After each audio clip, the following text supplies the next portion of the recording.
આજે બધાને આવડી જાય એ રીતના સરળ રીતથી ગુંદપાક બનાવીએ. તો એના માટે 100 ગ્રામ ગુંદ લેવાનો છે, સાથે 100 ગ્રામ માવો લઈશું અને 50 ગ્રામ ઘીમાં બધા ગુંદને તળી લઈશું. એટલે તળેલા ગુંદનું વજન 150 ગ્રામ જેવું થયું છે.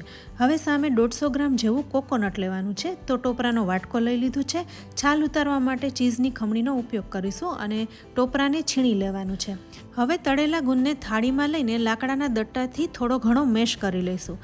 સાથે ટોપરાને પણ ગુંદ સાથે મિક્સ કરી લેવાનું છે. ચાસણી બનાવીએ એ પહેલાં માવાને હાથેથી છૂટો કરી લઈશું. બદામની સ્લાઇસ અને તળેલો ગુંદ પણ તૈયાર રાખીશું અને ચાસણી માટે ખાંડ લીધી છે.